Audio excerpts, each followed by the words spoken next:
Σήμερα βγάζουμε αυτό το βιντεάκι επειδή θέλω να σας πω ότι πρέπει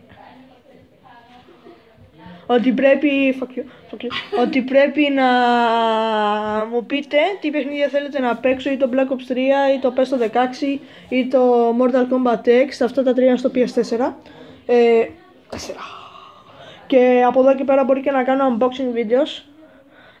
Και μπορείτε να μου πείτε και αν θέλετε να παίξω με sniper στα Call of Duty. Μπορείτε να μου πείτε αν θέλετε να παίξω το Call of Duty Ghost στο PS3. Και αυτά. Μπορείτε σε αυτά τα βίντεο να κάνετε like, subscribe αν δεν είστε subscribe. Like please γιατί με βοηθάει. Subscribe αν δεν subscribe, τα γνωστά, εντάξει τώρα. Και βλέπετε συνεχώς τα βίντεο μου, να κάνετε προβολές και τέτοια. Και αυτά. Γεια σας, subscribe, like όπως είπαμε, τα γνωστά πράγματα. Γεια σας.